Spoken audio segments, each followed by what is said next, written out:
मैंने जीवन में ऐसा प्रधानमंत्री नहीं देखा। शरद पवार ने पीएम मोदी पर कही ये बात। एनसीपी सुप्रीमो शरद पवार ने प्रधानमंत्री नरेंद्र मोदी पर बिना नाम लिए निशाना साधा है। उन्होंने कहा कि मैंने अपने समय में कई प्रधानमंत्रियों को देखा और उनका भाषण सुना है, लेकिन मैंने जीवन में कभी ऐसा कोई प्रधानमंत्री नहीं देखा जो किसी प्रदेश में जाने के बाद वहां के मुख्यमंत्रियों पर निजी बयान दिया हो। शरद पवार ने कहा कि मैंने कभी ऐसा कोई प्रधानमंत्री नहीं देखा जो किसी मुख्यमंत्री का नाम लेकर उन पर आरोप लगाते हों।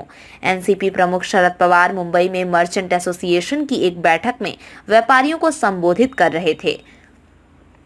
इस दौरान शरद पवार ने व्यापारियों और किसानों की समस्याओं पर गंभीर चर्चा की। उन्होंने किसानों और व्यापारियों के हित को लेकर भी केंद्र सरकार की नीतियों पर निशाना साधा। जल्द सीट बंटवारे पर भी होगी चर्चा। एनसीपी प्रमुख शरद पवार ने इस दौरान एक सवाल के जवाब में महाविकास अघाड़ी की सीटों के बंटवारे को लेकर भी जवाब दिया। उन्होंने कहा कि जल्द ही कांग्रेस, एनसीपी और शिवसेना के नेताओं के साथ स्थानीय पहलुओं पर विचार विमर्श किया जाएगा। इसके बाद तीनों दलों के बीच सीटों का बंटवारा होगा। वहीं दिवाली पर अजित पवार के साथ देखे जाने पर पूछे गए सवाल के संदर्भ में उन्होंने कहा कि हम एक साथ त्योहार मनाते हैं, ये हमारे परिवार की परंपरा है, इसका राजनीतिक महत्व नहीं है। दरअसल पिछले दिनों दिवाली पर अजित पवार अपने पूरे परिवार के साथ शरद पवार से मिलने पहुंचे थे।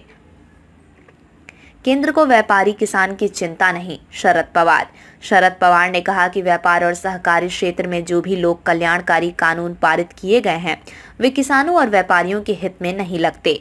उन्होंने कहा कि हर व्यापारी और किसान चार पैसे कमाने के लिए मेहनत करते हैं, लेकिन इस संबंध में सरकार का नजरिया ठीक नहीं है। उन्होंने कहा कि सरकार ने जो इस संबंध में नीतियां तैयार की हैं वे किसानों और व्यापारियों के हित में नहीं है। शरद पवार ने कहा कि अफसोस की बात है कि प्रधानमंत्री का ध्यान इस समस्या की तरफ नहीं है।